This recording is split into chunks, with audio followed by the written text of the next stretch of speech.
From local struggle to national movement, Ferguson Action.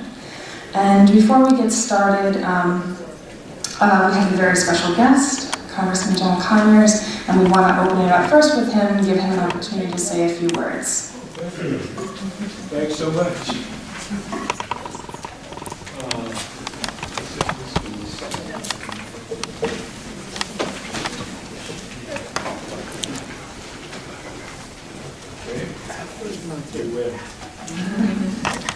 Greetings, everyone. Greetings, everyone. Good afternoon. This is a great panel. Nicole Lee and the panelists, all five of you, we welcome you and all of our friends here for this holiday discussion. I'm pleased to be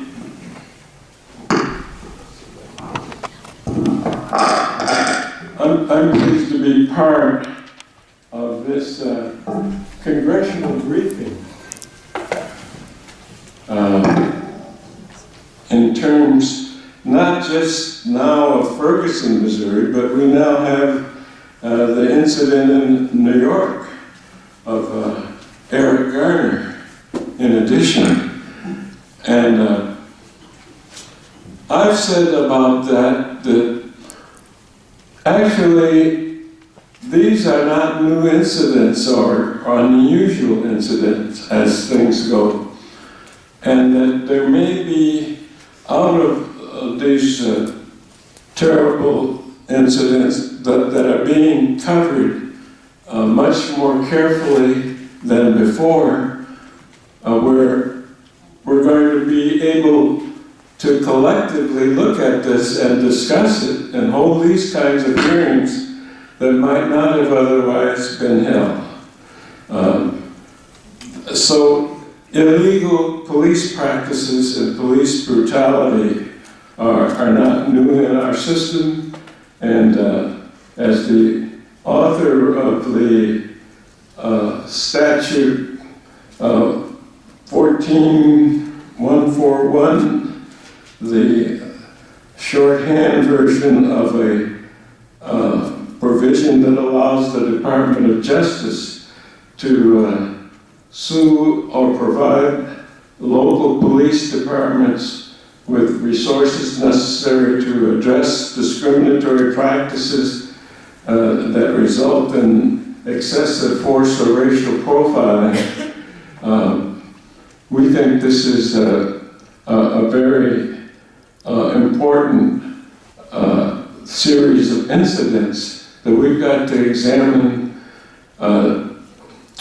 as unemotionally as possible, but as carefully as possible in terms of ways that we might be able to honor the peaceful protests of many people, or rebuild coalitions that will lead to systemic police reform. And I just closed by observing that police brutality in the African American community is nothing new.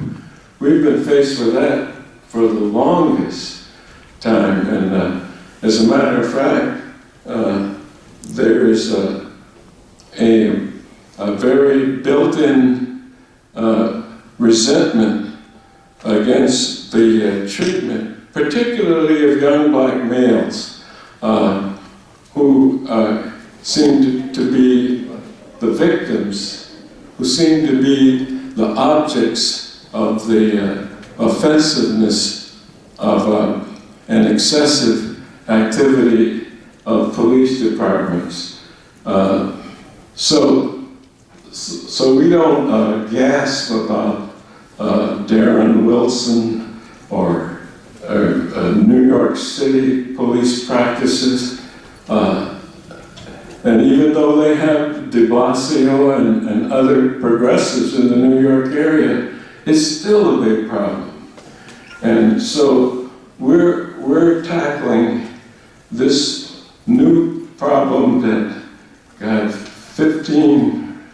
20 years ago, when we got the Federal Statute 14141 passed, that we're now still looking at how we reduce the division and misunderstanding and hostility between white cops and young black males. And with that, I welcome the panel and you to join us in this discussion. Thank you, Ms. Lee.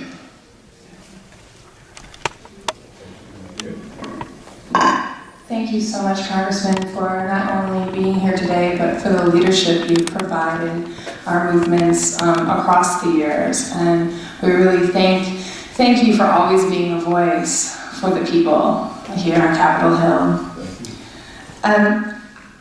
So again, my name is Nicole Lee. I'm the immediate past president of Trans-Africa, and frankly, I'm kind of in a hybrid role right now. I am going to be moderating for a bit. I believe we have a special guest coming, but I'll also provide a few remarks. A few housekeeping things though. Right now, it's circulating a contact sheet. If you would just sign up, give us your name and your email so we can stay in contact. They're in the back right now.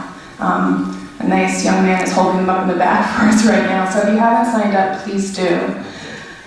Again, as I said, the title of this is From Local Struggle to National Movement, Ferguson Action. And a few people have asked me why, since you've spent your career dealing with international human rights, why are you involved in what's going on in Ferguson?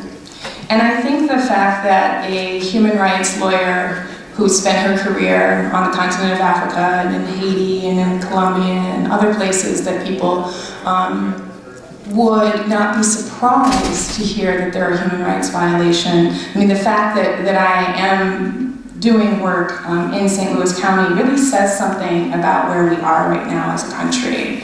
And I live in Washington, and I've spent, many of you may know, Trans-Africa was founded by the Congressional Black Caucus in the 70s, so I've worked with either you or with many of your bosses in the past, and I think that one of the reasons why I think this briefing is so important is because we really are on a precipice. And as Congressman said, this is not just about the killing of Mike Brown. This is not just about the killing of African American men. We've seen that happen, but it's also about the militarization of our society. And that is something that I know that the panelists are going to discuss. For positioning, since I do human rights documentation, often I go to places where I believe that there is a possibility of human rights violations taking place. And I was at Ferguson Police Department Monday night when DA McAuliffe made his announcement that there would be no indictment for Darren Wilson. And my experiences there that evening rival any experiences I've had anywhere in the world, including being tear gassed with the peaceful protesters 3 times, having rubber bullets shot at me, while 2 miles away, which we were actually running away from, there were people burning buildings. I think often when we watch the media, it really looked like there were protesters right there, and then the protesters started burning buildings. That's kind of how CNN covered it. Yet we were so far away, and the provocation was so different that it really frankly stunned me and will spur me on to continue to work on this issue until we see some justice, frankly. I would like to introduce now our special guest. She's joining us. She's going to be moderating the panel from here on out. I'd like to introduce Omarosa Madrigal. We all know her because of her amazing work for civil rights and also her work on television. I think we're going to have to probably move a chair.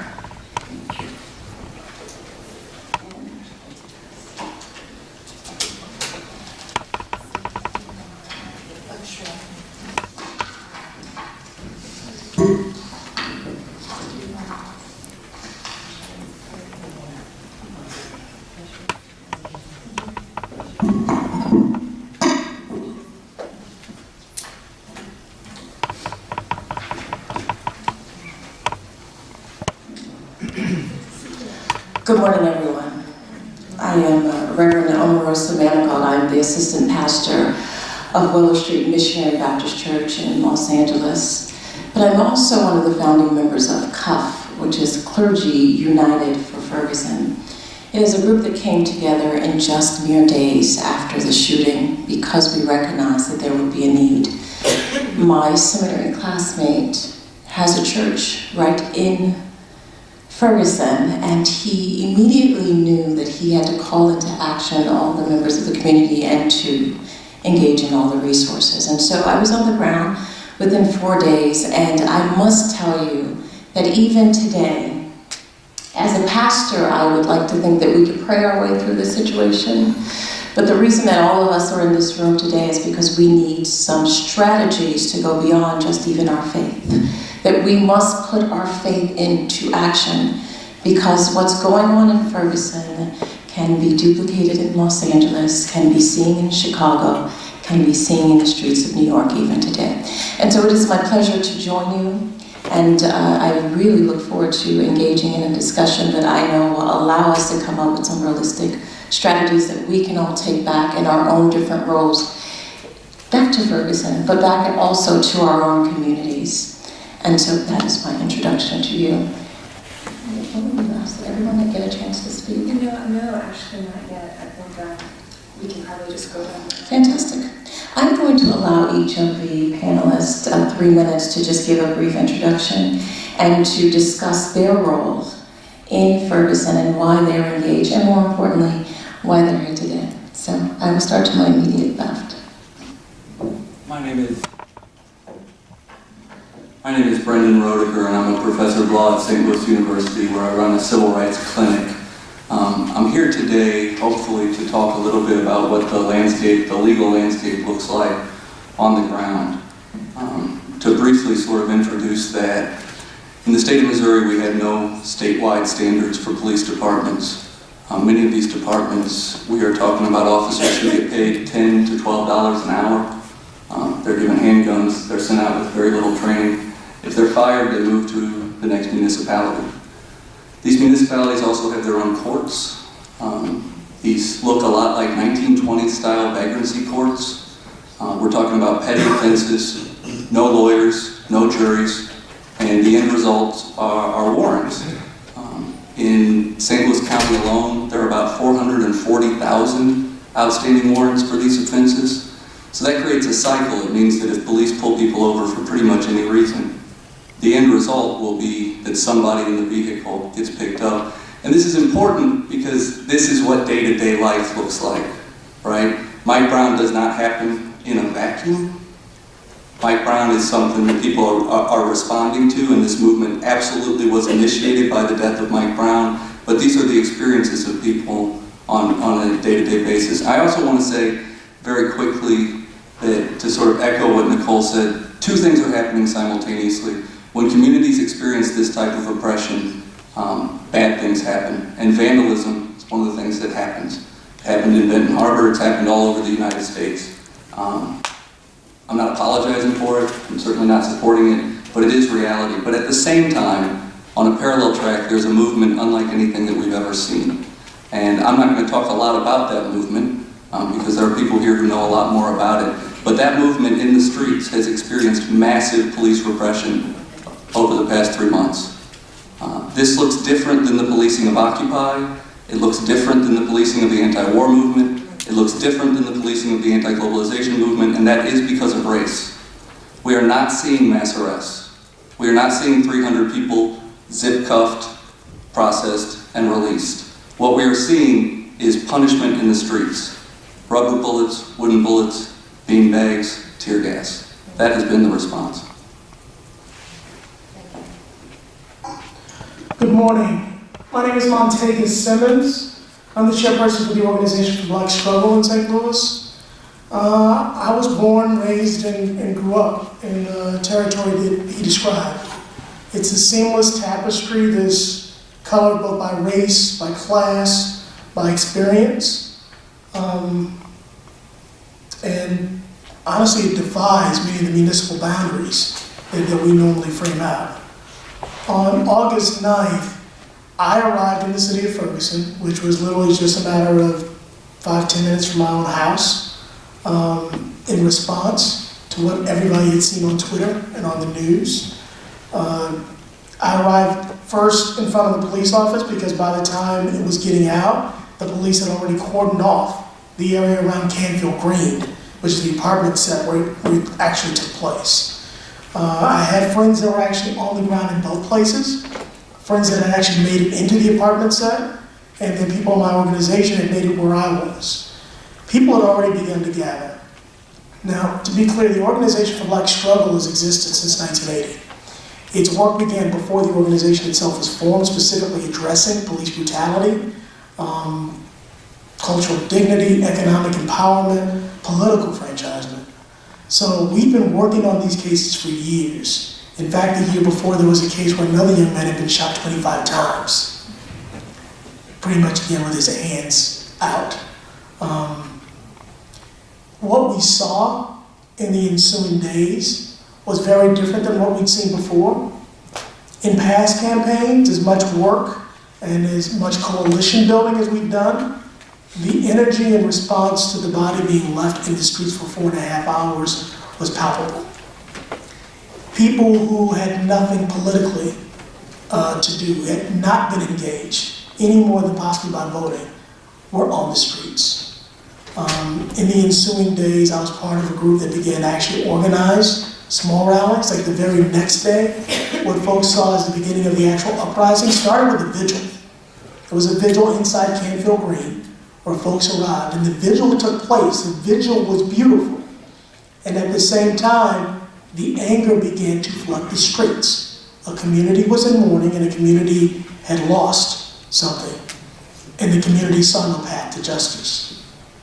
What he described in terms of policing and government has been a norm for more than generations in our city. It's something that's become normalized, ingrained, and people have sat with for a very long time, not realizing that they had the power to push against it. What Mike Brown meant in that moment, and it meant tangibly for me, because he just graduated from the same high school I went to. His father graduated from the same school I went to, just a few years behind me. It meant that there had been no transformation and escape, even after, at this point, 13 years of data, showing disproportionate amounts of stops, searches, and arrests in this area. There had been no level of accountability. The police departments in that area were not being held accountable. They were fully out of relationship with us who actually lived in the community. The relationship was defined pretty much by terror and economics. Ongoing since that moment, what we've seen come together has been unprecedented in scope, in no small part because of the relationships that have been built by folks who came before me with the Organization for Black Struggle and the community. We built a coalition of more than 50 organizations and activists, varying in scope and size. In the ensuing days, we began to train people in nonviolent direct action. And then with the coming of the inevitable ruling, we trained more than 600 folks. And you've seen unprecedented levels of direct action in the street. Direct action, nonviolent, coordinated protest. At the same time, you also see communities mourning. You see anger flaring up. But the movement that's actually been born in this space is unprecedented. And for us, it can't stop until we see something different in forms of a transformation, not reform. Thank you so much. Hi, I'm Tingy McCarris. I'm with the U.S. Human Rights Network. I'm the Human Rights at Home campaign director. Before I go into what I want to talk about, which is why we see what we see happening around the country and the movement that we see being built around the country, I want to echo some of what Nicole said. As someone that has done human rights work for the past probably around 7 years, I've been to many places around the world, and it's still difficult for me to describe what I saw and experienced when I first went to Ferguson in August this year. I think that people are still learning the truth about what happened. I have, in the midst of trying to document what was happening, engaging in human rights documentation, I watched tanks tear gas residential neighborhoods. I watched children run from tanks. I watched as tanks then followed a group of us as we ran down a block into our car, shoot at our vehicle, leaving dents in the vehicle, then coming close to the car, aiming their, whatever the canister comes from, coming up, it's inches of a car and shooting dents in our vehicle. Clearly, when we talk about human rights violations happening around the world, the United States, the people of Ferguson have experienced the kind of human rights violations that can be parallel to what we've seen in other countries around the world. And I say that, I say that with confidence as a person who's also done human rights documentation outside of the United States. Now I want to go really quickly into, I'm sorry, I keep making that noise. I want to go really quickly into what we see is a national movement going around the country. I don't have to tell people in this room that Mike Brown is not an isolated incident. In fact, I can go through the names of people in New York City. Before Eric Gardner, there was Sean Bell. There's now the 28-year-old that was unarmed and killed during a vertical patrol in a housing development. In Ohio, we have Tamir Rice. We have John Crawford. In Detroit, we now know Ayanna Jones, the 7-year-old that was killed. The judge has now dropped, right? That case, there will be no justice for the family of Ayanna Jones. The bodies of Black people, of Black working class people are piling up in terms of the numbers of those killed in this country. And that is the direct reason why we see the kind of movement in the United States that we see today. It is dynamic, it is young, it is led by young working class people in this country who have a high level of skill and talent in terms of organization, both online and offline. And so we see that when we see certain hashtags trending, certain actions taking place online and on social media, and we also see that with calls to actions offline. These things are being spearheaded, led, and organized by a movement, again, of young people who are calling for walkouts, who are calling for solidarity actions, and again, it is something that is more powerful than I'll ever be able to convey in whatever 1 minute I have left.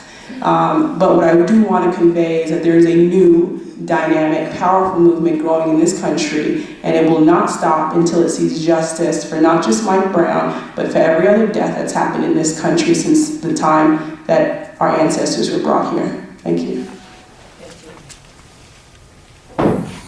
Thank you. So, to follow on that point, my name is Mulberry Skelly Butts. I'm an attorney for the Center for Popular Democracy, which is a group out of Brooklyn, but I'm here really to speak as part of the Ferguson Action Network and the movement that's happening in Ferguson and across the country. I am, however, from Brooklyn, and today is a heavy day because of yesterday's decision and because of the, as I think Tinjiwe got to, the continuing injustice and inaccountability that's happening.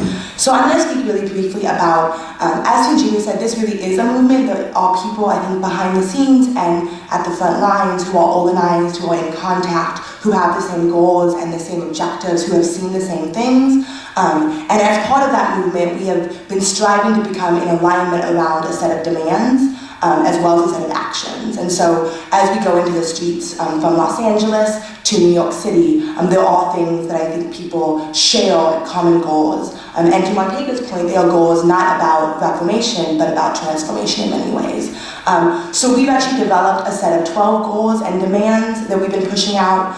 We have organizations from OBS and other on-the-ground organizations in New York, Ohio, and Los Angeles signed on, as well as organizations like LDF, PICO, and national organizations. And really the idea behind the demands was to try to very clearly articulate what it was that we were marching for, sitting in for, and refusing to leave the streets for. And that, I think, is both a visionary demand, but there are also things I believe that can happen in the halls of this building and the White House that would save lives tomorrow, and really slow, I think, the death tide that we have seen, really, I think you're right, since our ancestors came here. So I'm going to speak briefly to those demands. I think a lot of us understand that policing is really a local issue, that a lot of the legislation around and control around policing happens at the local level. But there are things that can be done nationally, and that we think must be done nationally. We've seen the national government interfere in and interject themselves in local issues a number of times throughout history, whether it's after the Civil War or for the voting rights movement. I think we've also seen the government fail to do that, and I'm thinking now about lynching and the refusal of the federal government to intervene in the extra legal killings that were happening. And in fact, the numbers around the number of people who are stolen and brutalized and killed every year by law enforcement far exceeds the number of people who were lynched, and continues. There's a study by the Malcolm X Grassroots Project that this happens once every 28 hours. And so I think it is a problem. It is a problem of such magnitude that it really requires federal intervention of some kind. And I think we've seen the White House doing some of that. I think we have some critiques, which I hope we'll get into, of the White House's intervention, but I think certainly the spirit of intervention is one that's important. So we developed 12 demands. 6 of those are tactical demands in that they are specific reforms that we ask to be enacted as soon as possible, and that can happen in this building again and in the White House. And those include the demilitarization of local law enforcement. It also includes a comprehensive review and systematic review of local police department practices, including data practices, and the development of best practices by the DOJ. And so there really is a need for us to understand the full scope of this problem. I think for folks who live in communities that are occupied by the police and who are brutalized, there's a real sense of the scope, but I don't think as a nation we fully understand the way policing operates. And so the DOJ has that power and that mandate, and we are demanding that they take that up and do their job.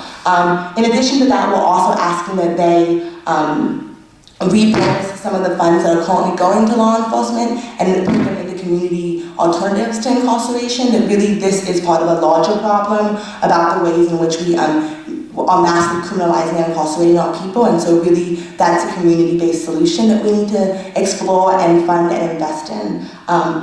In addition to that, we're also asking that Congress pass the End Racial Profiling Act, which was mentioned briefly, and we're also asking for a congressional hearing into mass criminalization. And I think that really gets to the idea that all of these non-indictments that we keep seeing, despite videotapes, despite the fact that prosecutors in fact indict everybody. If you are a black person in New York, you can be indicted for almost anything.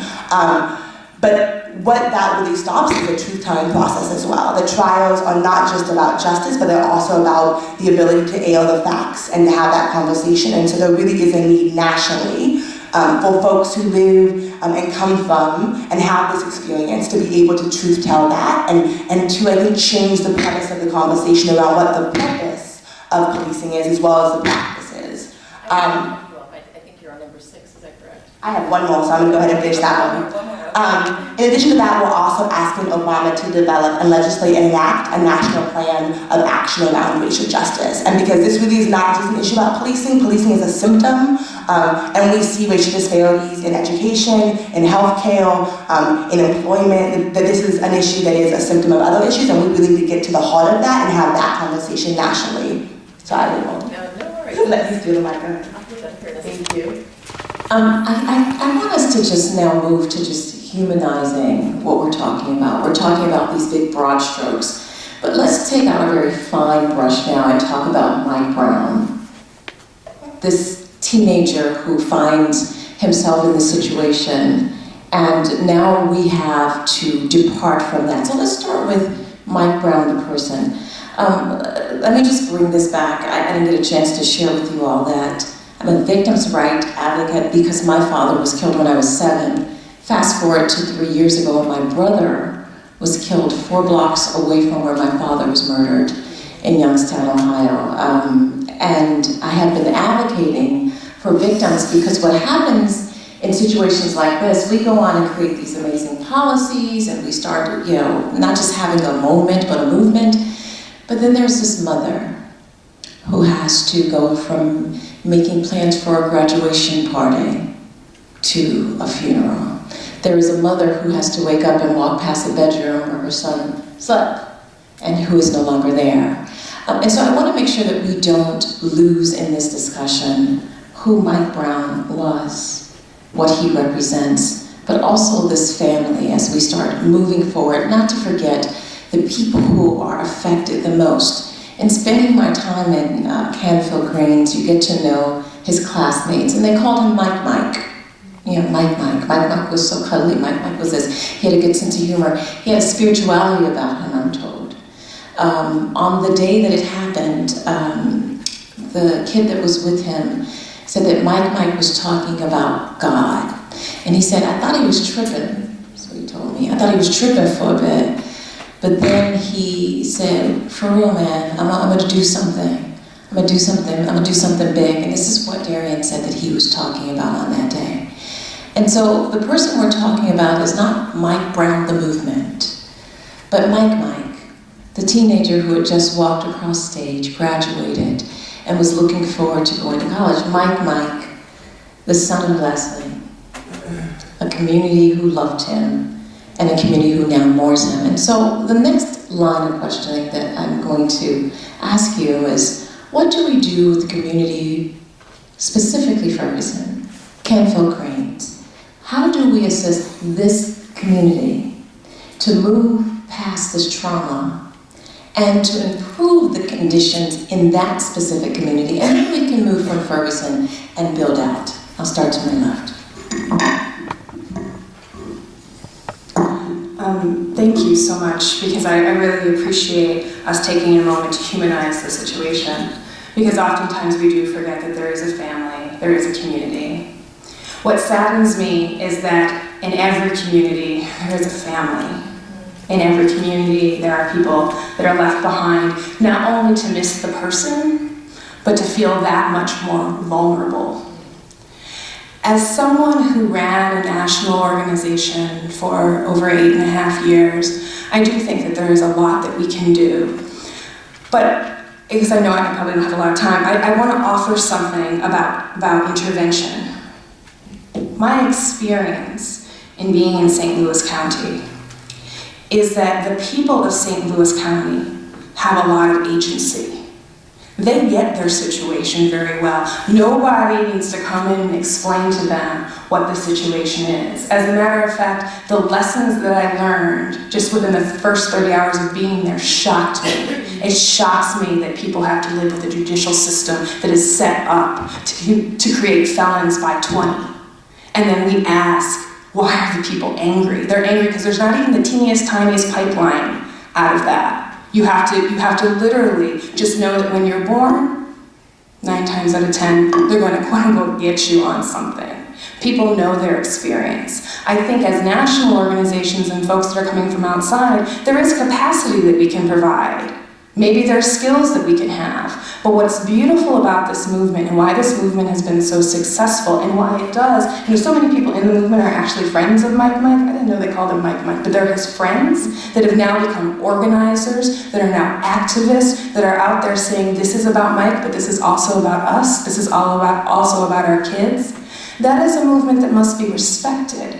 And so as we enter in and help, whether it's in St. Louis, or it's in Cleveland, or it's in LA, I think it is really incumbent upon us as quote-unquote national folks to lead from behind and allow those folks the opportunity to really express their own grievances. I think that is the power of the movement right now, and I think that that's why it's working so successfully, because it really is rooted in those personal stories. Yeah, thank you for the question. I like it. So Mike Brown is not a symbol locally for the movement. He's a human being. I think that the movement has done a very good job of keeping that in mind. The community, Mike Brown had the family, right? 2 sets of parents. He's on his way to see a grandparent. This wasn't a family issue. Whatever problems Mike Brown had, they pale in comparison to my own problems at the same age. I'll say that. What went wrong was the system. It's an unaccredited school district, right, that he's living in. There are police that are being paid, as I said earlier, virtually no money, who are hassling people on the street. And I'm not saying this based upon my legal opinion, it's something I watch. They're hassling people on the street, picking them up. Right? What's the first question in the interaction? The first question is, why are you in the street? Right? And for those of you who haven't seen Canfield, it's the most ridiculous question you could imagine. I mean, it's basically a driveway into an apartment complex. Each side hills. It's an amphitheater for a dead body for 4.5 hours, and that's what the community is responding to. I think it's a very important issue because it is, he cannot become a martyred symbol this soon. He has to remain a human being. But I will say that the movement locally has done a very good job of keeping that in mind.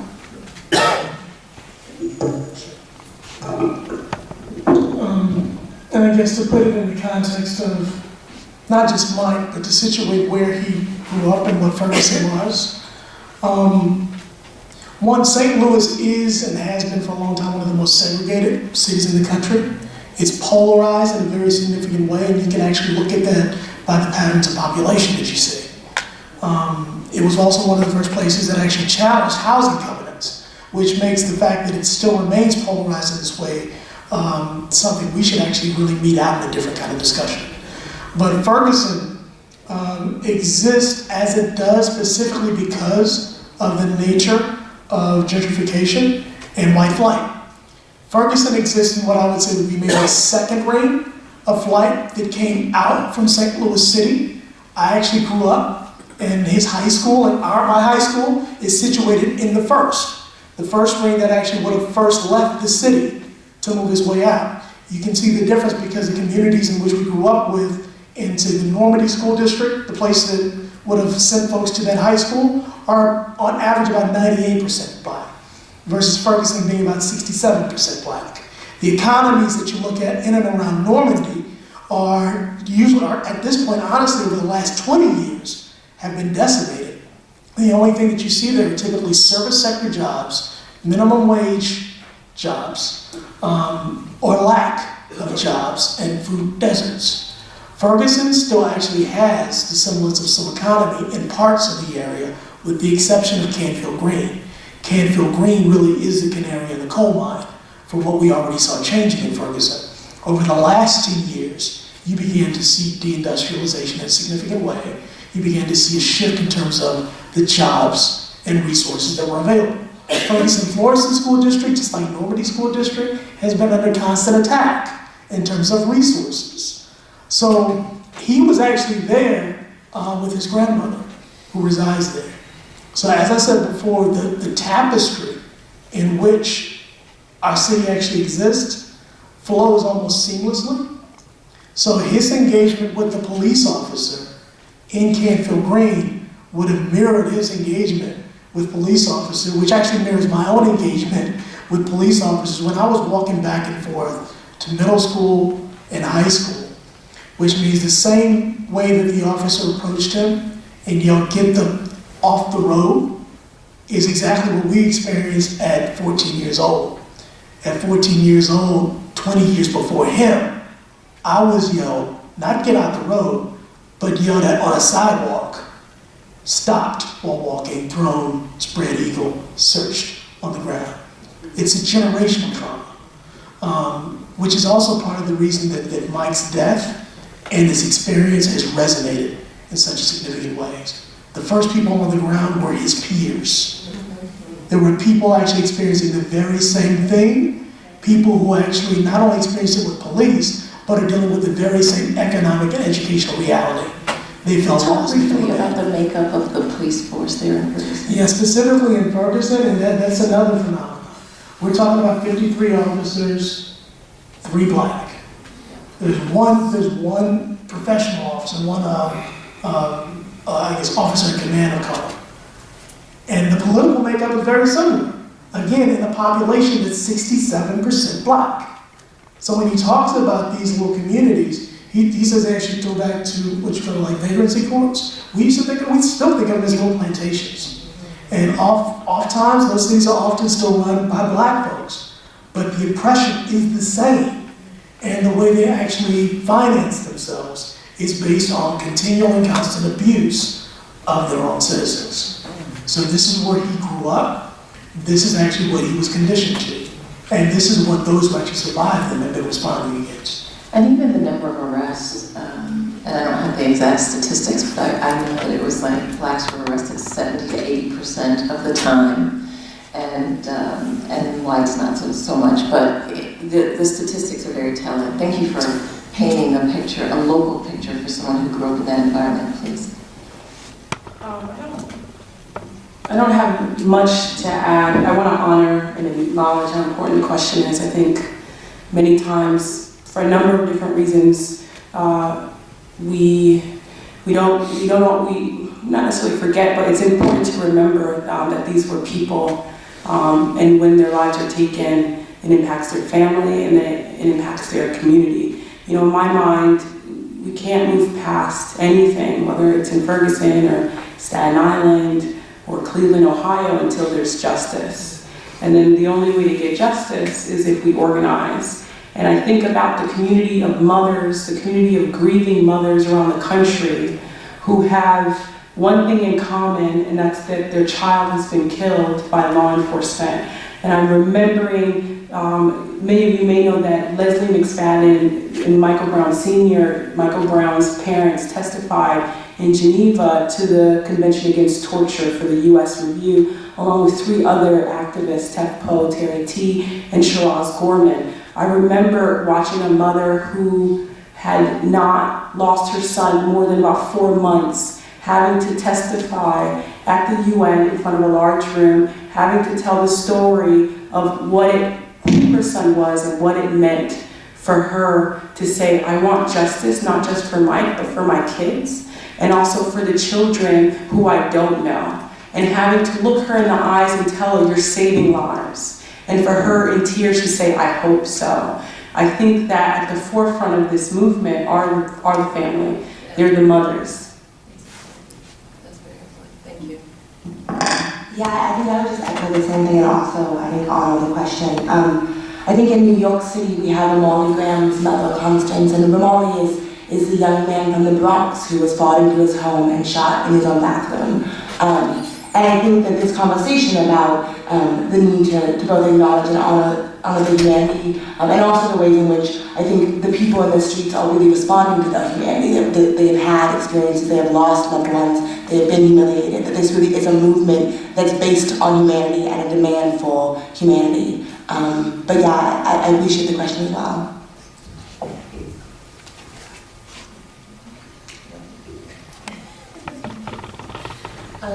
Thank you for sharing that with me. And having attended this funeral with the clergy that I mentioned that we are working collectively, I remember talking with the folks that were sent from the Department of Justice as well from the White House, and I knew that this president was committed to making sure that there were some long-term policy issues that were put in place. But I present to this panel specifically for you to present your viewpoint of what, as a government, whether it's the president, whether it's DOG, whether it's even Department of Education, I saw that Arnie Duncan was going to do something. What do you think that this government can do to help, not just in Ferguson, but as you could see in the 115 cities where people raise their voices and express their concerns and want to see change? Any suggestions from a policy standpoint? And I will start all the way down there.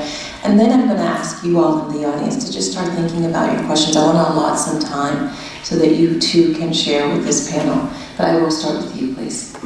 So I'm going to avoid rereading the 6 that we talked about, but in addition to the 6, 3 of which are aimed at Congress, 3 of which are aimed at the White House and the DOJ, folks across the country have also developed a visionary platform, and that's an additional 6 demands that calls for the end of all form of discrimination and the recognition of human rights, an immediate end to police brutality, full employment, decent housing, the end of the school-to-prison pipeline, and the end of mass incarceration. And those are, of course, very visionary, big ideas, but I think some of the things I said earlier will get to how we get there. And for me, that's about 2 things. One is it's about communities. The plan that the president unveiled is about giving money to law enforcement to then dictate relationships with communities, and really what we need is investment in our communities. I think that this goes to Montega's point about it is communities who should drive and define what it is that law enforcement does and should define how they are policed, and that cages and mass incarceration are not the only solutions to community problems, and communities must have a say in that. I think the other thing is that we talked a lot about body cameras as a solution that's been really elevated, and I think it's really important to think about today at Garnell, and that entire thing was caught on tape, and we as a nation watched that, and today are watching as people in New York fled to the streets because there was no justice. And so I think that gets to the idea that really what is at stake here is the premise of policing and the premise of occupation of communities. And communities must be the ones to dictate any changes that happen, and that means that we must invest in communities. And so I think that that's a really important kind of takeaway from this entire thing, and that's what people in the streets are demanding, is that they are respected and their voice is acknowledged and respected. So I think an investment there as opposed to in departments that continue to violate rights is a really important point. And thank you, and by the way, thank you for having a plan. I've said, I think since August, and enough of these meetings and briefings with people who they're very passionate, but to have actual plan and steps that can be implemented on all levels of government, I applaud you for that, please. I yield to you. I too will pass my turn because I feel like Margaret covered most of what I would have said much more. Yes. What I'll choose to do is actually go deeper in terms of the transformation we want to see in terms of policing.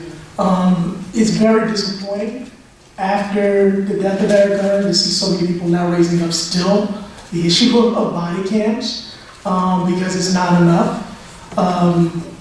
The police department has been not only out of relationship, but in poisonous relationship. We're not talking about a matter of poisoned apples, we're talking about a poisoned barrel in which racism is actually rooted at its core. It needs to be pulled up, uprooted, fired away, and discarded in ways that we have not heard anyone talk about. Electeds for more than 117 days have not held police officers accountable. They've been absent. We've heard dialogue that actually mirrors what we've heard over years. While we do advocate for civilian review boards, it's not enough. Meaning we need real civilian accountabilities at all 5 phases of policing. We need it in terms of recruitment, in terms of who we're talking about. We need it in terms of hiring. We need it in terms of their training. We need it in terms of their advancement and in the internal accountability systems. If we don't actually find ways to insert real civilian oversight in this, nothing will change. We also have a model. We have a full laid out plan that says where we can insert these, how these things can be transformed. We need full evisceration of 1033. It needs to go away.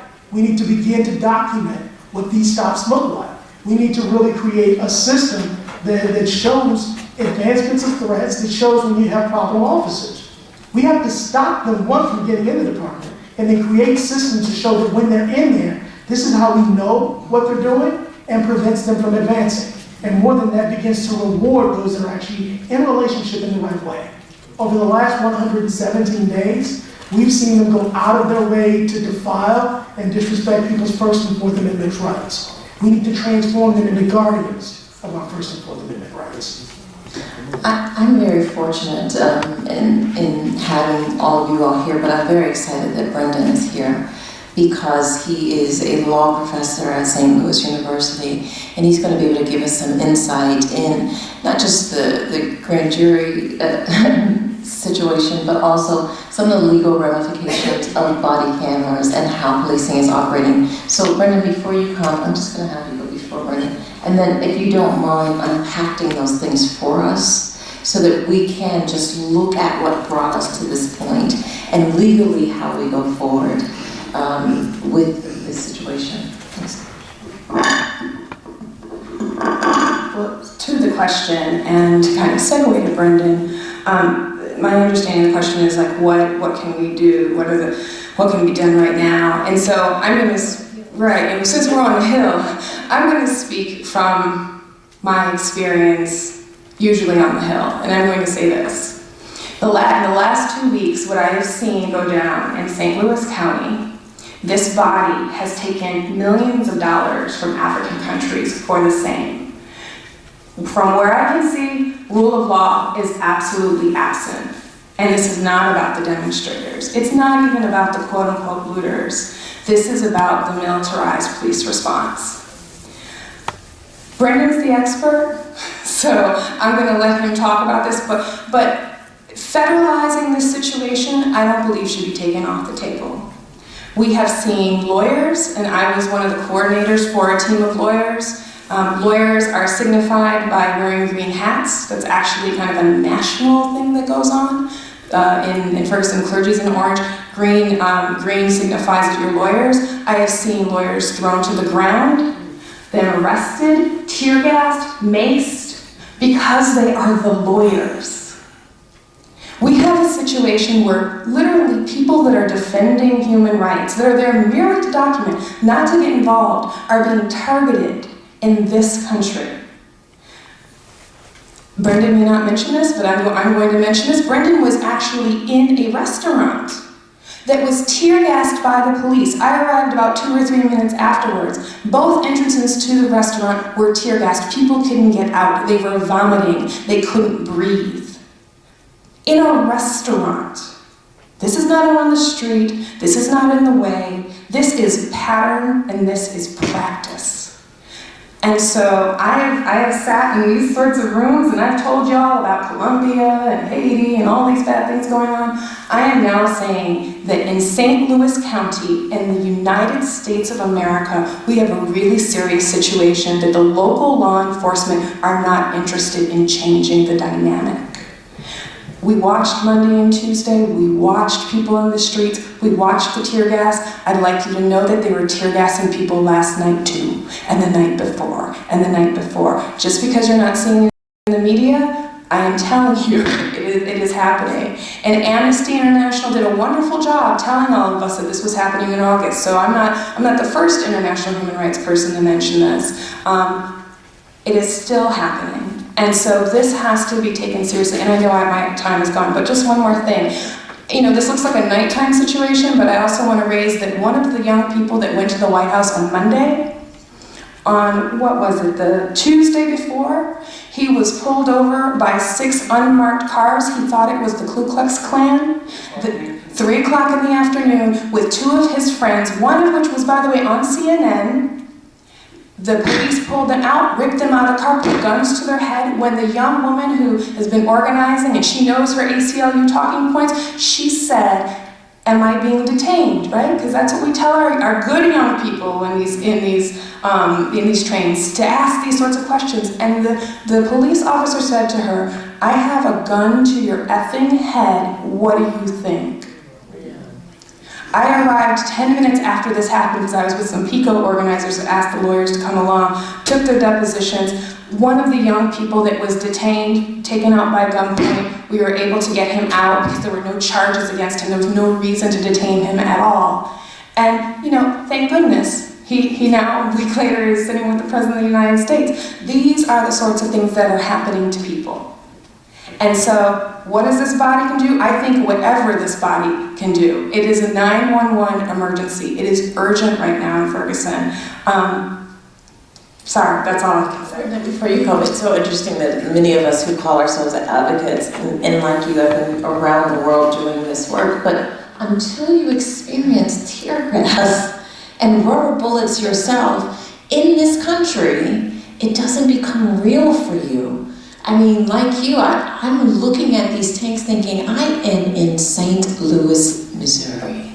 And I have tanks and guns and armored police officers. I'm not in some country that is supposed to be in battle. I am in a community that has a structure that was completely violated. And so it opened my eyes and forever changed how I proceeded my advocacy. And I believe when I hear you describing and hearing these stories from these young people, the church where we work out of, Living Springs, is kind of a safe place. The stories go on and on and on of these encounters that are not being covered. And I just want you to know that they are still happening, even as of last night.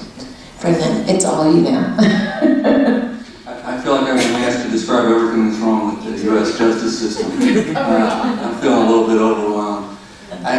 So I'd like to return to, a part of what I'm trying to say is that in the same way that the policing of young black men and women is different from the policing of white folks, that the policing of young black movements is different from the treatment of other movements.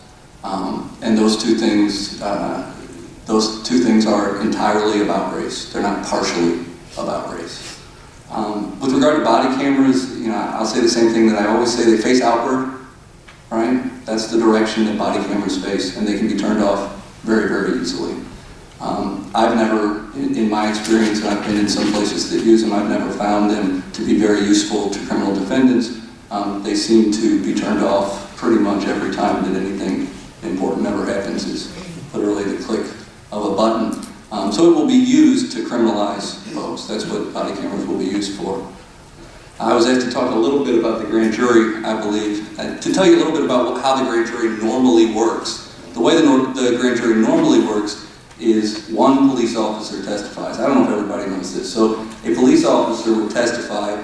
They would testify for maybe 20 minutes. It would be all sorts of hearsay, no rules of evidence. Here's a narrative of what the prosecution wants you to believe, and then almost always there would be an indictment. And so a grand jury will hear sometimes 10, 15, 20 cases in a day. They'll just run right through them. And this grand jury, the grand jury in the Darren Wilson case, was doing precisely that, right? So you have to imagine, if you imagine you're on that grand jury, that's what you're doing every day, right? You're hearing stories, a lot of those stories about young black men. You're being told, they did this, this, this, and this. What should we do? Indict, right? The indictment is prepared for the grand jury. They just have to sign on. That makes sense to everybody?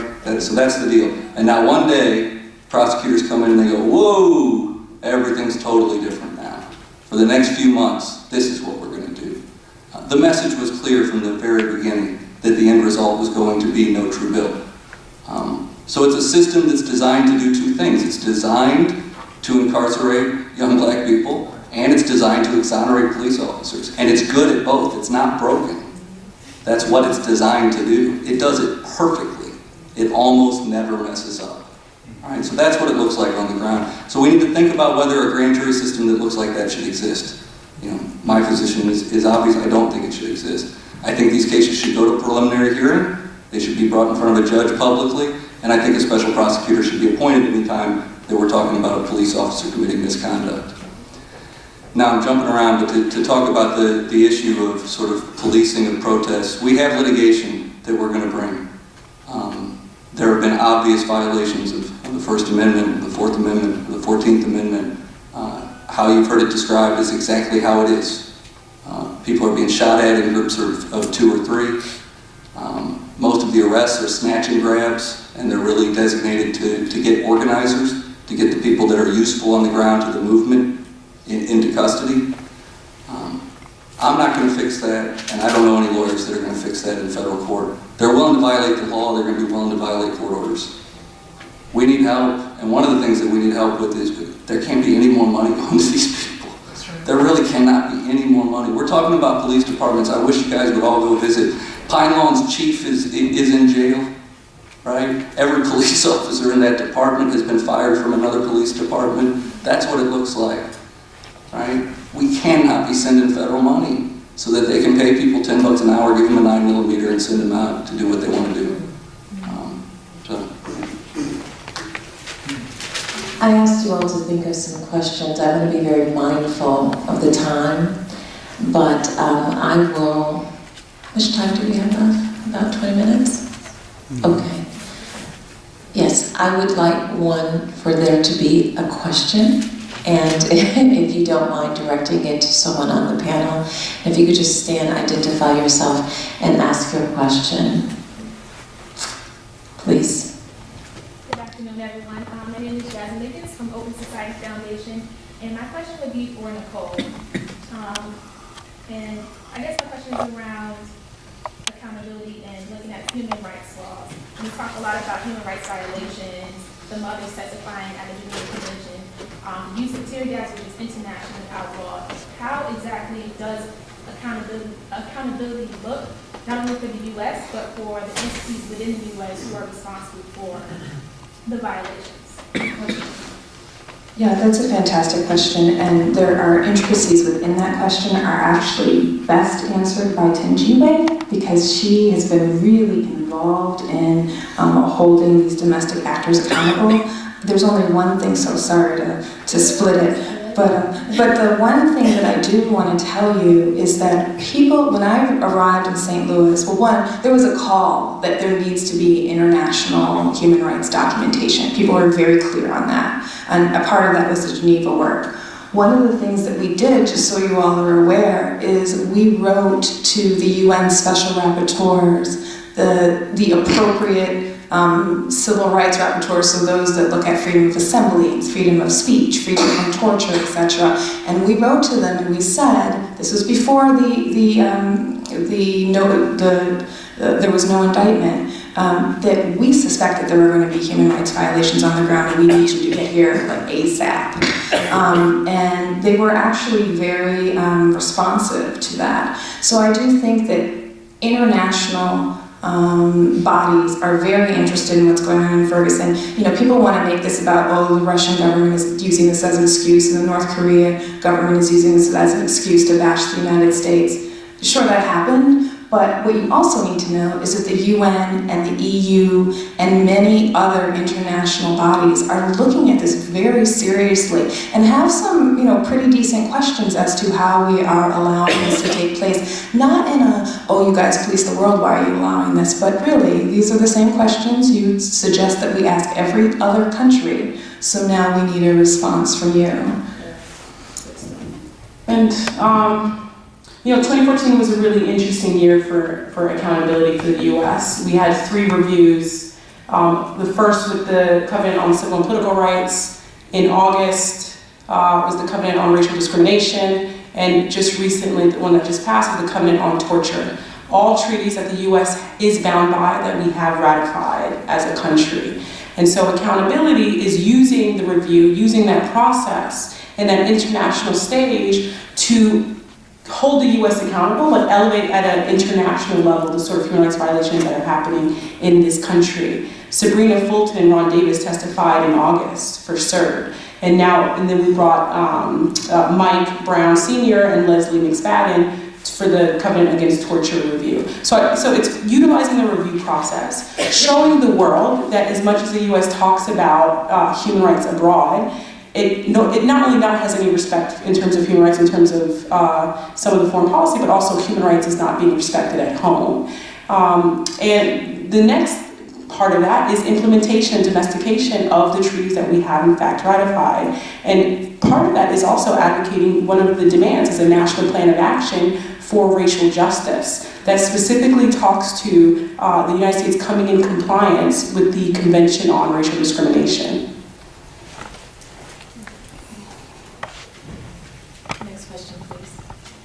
Can you just stand, identify yourself, and direct your question towards someone in the panel, please? My name is Medea Benjamin with the group Code Pink. I wondered, since we're here in Congress, I know that Hank Johnson has the bill about demilitarizing the police, and there's the issue of funding for the body cameras. What else should we be asking Congress to do? So I think that one of our demands is definitely in support of Johnson's bill.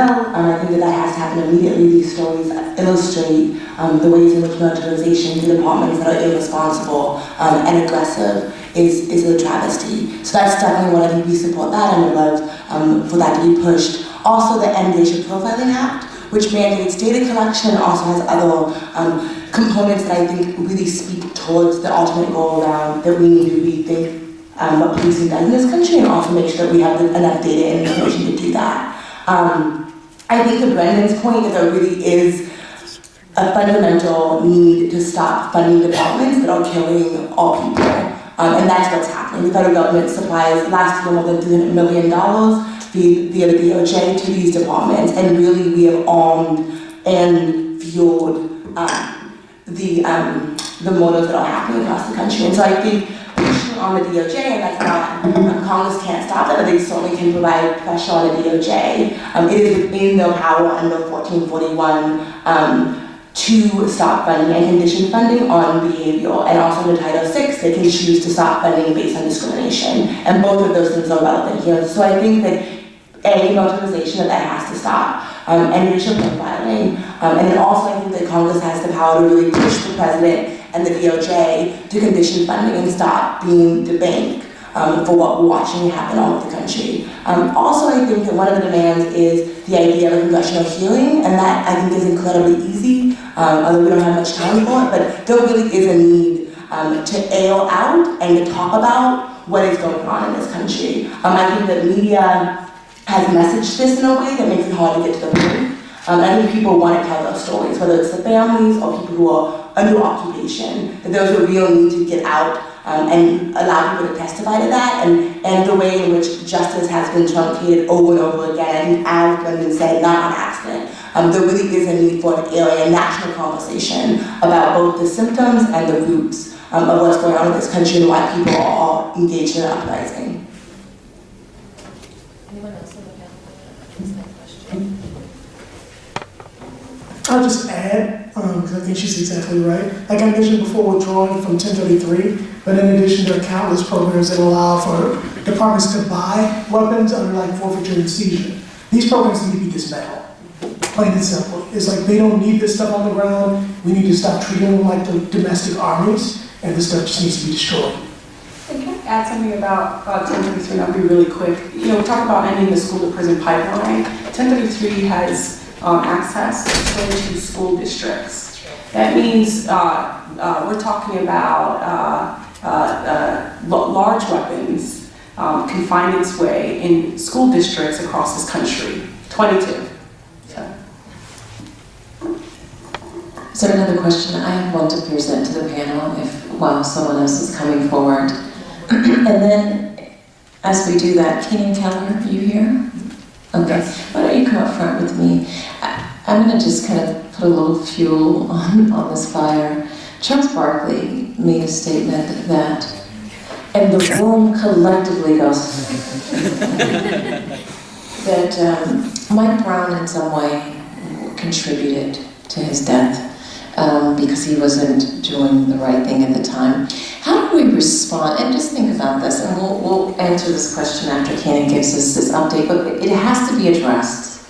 We have to discuss it if we're going to have a thorough panel on this issue of the role of victimizing the victim, of attacking and assassinating the character of the victim. It happened with Trayvon as well, but Charles seemed to feel as though that Mike Brown contributed in some way to his death.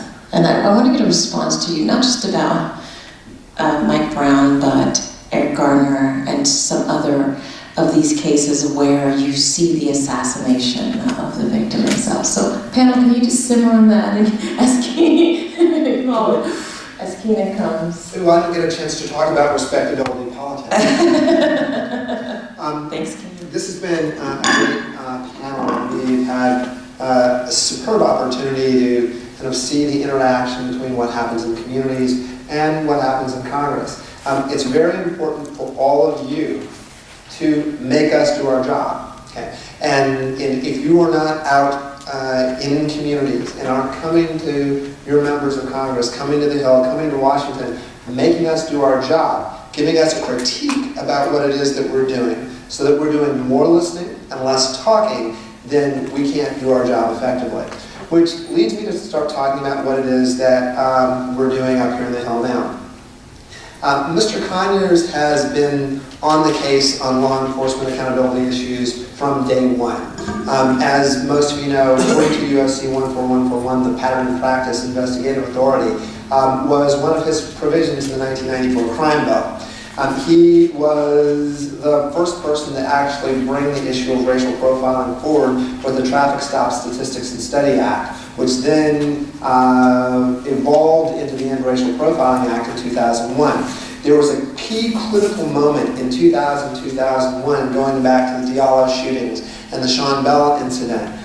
So when Mr. Conyers says, this isn't new and I've seen this before, we also need to add on his behalf, and I've been here with you each and every time. Okay. Going back to 2000-2001, President Bush, in his first State of the Union address, said that racial profiling is wrong and we must end it. And the Anti-Racial Profiling Act, which has been introduced every Congress since June 6, 2001, is one of the fundamental pieces that creates a new climate and a new set of standards for law enforcement agencies across the country. A less well-known bill that was negotiated at the time is the Law Enforcement Trust and Integrity Act. The Law Enforcement Trust and Integrity Act, I think we last introduced it in the 107th Congress, will be coming back. That actually remains the state-of-the-art piece of legislation on law enforcement accountability. It actually conditions the receipt of burn and JAG grants and federal grants on accreditation of police departments. Okay? None of this is new. Okay? There is a well-developed body of agreed-upon standards for how you actually operate a police department. And it starts with the hiring of police officers, with their educational requirements, their psychological profiles. Because let's face it, at the end of the day, when you start talking about what happened in the Eric Garner incident, what happened in Cleveland, Ohio, what happened in Ferguson, there was a whole chain of events that was set in motion by how those police officers became police officers in the first place. Okay? If they were a different kind of person, if they were better educated, if they were better trained, if they had a broader range of life experiences, then you get a different set of outcomes. They interact with their communities differently. And that's actually what the speakers are talking about in going back to base principles. It's not about gizmos. Okay? It's not about quick fixes. Okay? The true fact of the matter is it goes back to the Fugitive Slave Act. Okay? If you remember your history and you remember how all of this started, you can't think that a clip-on GoPro is going to make a difference. Okay? Because it won't. Okay? That's right. On and off, or the fact that they face outs. Okay? They're clipped on. If all of those police officers in the Garner incident had those cameras, the only thing that you would see is them hugging him or choking him. This isn't like a drone sort of following them around and filming this in a dispassionate manner. We need to start at the beginning, and that's what the Law Enforcement Trust and Integrity Act really is about. You'll start to hear more about that as we move forward. In January, Mr. Conyers is working with the CDC to plan what we think is really the big beginning hearing. Okay? Whenever everyone says, it's easy for Congress to have a hearing, well, it's easy for Congress's majority to have a hearing. Okay? Alas, we are not in the majority. So we don't get to have a formal hearing, but we will have the next best thing. And so stay tuned, we will actually be having that. Around the demilitarization bills and the President's package, again, all of this is subject to what the majority wants to do. Mr. Conyers has written, goodness, we've written 5 or 6 letters about this going forward since the first part of August. Stay tuned. Expect a lot of activity on your behalf and on the behalf of people in the community. As Mr. Conyers said, we want to honor the commitment of the people who, again, are outraged at the fact that this keeps happening and happening and happening. We can't let this be a Gina 6. We can't let this be a Sean Bell. We can't let this be an Amadou Diallo. We can't not let this be a Rodney King. We have to take the opportunity to to now go back to base principles and start talking about this in a substantive, intelligent way that is designed for us to really get at the root of the problem. And in order for us to do that, we're going to have to ruffle some feathers to get it done. It may start with the president, it's going to go to the patrol officers associations, but again, if all of you keep pushing the process and telling us what we need to do, then we actually have a chance to get it done. Thank you. Thank you so much. I threw out a question before King came with his briefing on the federal legislation, and so have you had a chance to consider the question? Anyone passionately want to respond? I'm happy to start. Please. We heard the same comments directed at Emmett Till, Oscar Grant, Trayvon Martin. And just as in those cases, he was denied any right to due process, any right to defend himself. What we see in each and every one of these cases is a pattern and a practice that's consistent with what our parents would have called lynching, even though we call it extrajudicial murder. There is no difference. In this case, he was executed in the street. His parents and his community have no means and no path toward justice. If we do not uproot and transform, again, not reform, it's got to be changed into something different. They've been out of relationship for years, and there is no will inside the community to do anything different. And honestly, it's hard to find any political will to transform the system in the way that we need. If we don't change something now, we're going to deal with body after body after body, and they keep dropping. Obviously, Mike Brown was not the last one.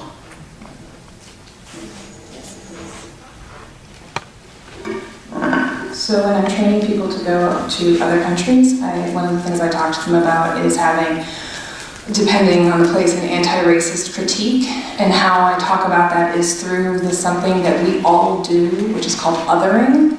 We look at people and we say, oh, well, that would never happen to me because, and that's basically what, besides being a complete and utter idiot, the official term is othering, right? So he must have done something. And as people of color, especially when you live in a place like Washington, people of color sometimes do that. We have a variety of reasons why. Sometimes it's because we feel insecure. Sometimes it's because we really do think we're exceptional. Respectability politics are going to get us killed, okay? In this context, in St. Louis County, not all the people that experienced the treatment that we're describing were black people. I've seen, frankly, little old white ladies get their heads bashed into the ground, and the police basically say, why are you here with them?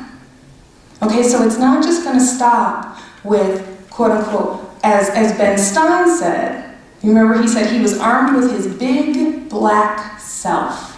If you all remember that. That's what he was armed with. Well, because the person interviewing was saying he was unarmed. He was armed with his big black self. So we can believe, if we want, that it's going to stop there because of his size or because of his approach. But I go back to respectability politics are going to get us killed.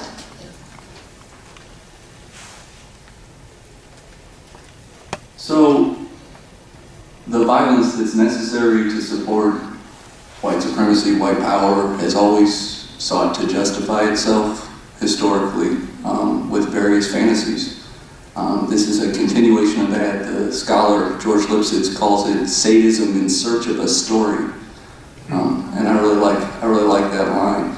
There's nothing interesting about it, really. I mean, the fact that Mike Brown smoked weed, the fact that Mike Brown pushed somebody, is so uninteresting in the context of this story, and yet it's totally fascinating to white people in this country.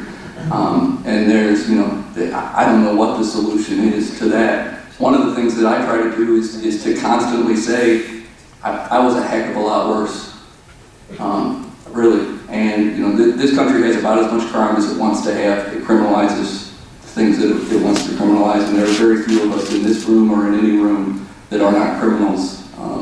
And we need to talk about that. I'm not going to add too much more. At the end of the day, I think what many of us have shared is that we don't fully address the problem until we confront racism in this country and the criminalization of Black bodies. But for me, when you asked this question, I thought about Eric Garner's last words and the fact that the officers went to Eric Garner because he was selling single cigarettes in Staten Island. And so I want to leave you with his words, which was, every time you see me, you want to mess with me. I'm tired of it. It stops today. I'm minding my business, officer. I'm minding my business. Please just leave me alone. I told you the last time. Please just leave me alone. Please. Please don't touch me. Please don't touch me. I can't breathe. I can't breathe. I can't breathe. I can't breathe. I can't breathe. I can't breathe. I can't breathe. I can't breathe. And for the 9th time, I can't breathe.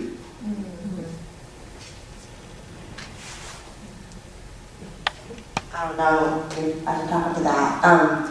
I think that to that point, we have a series of laws that buttress that criminalization, and I think that people have spoken to that, but they are laws that we can change.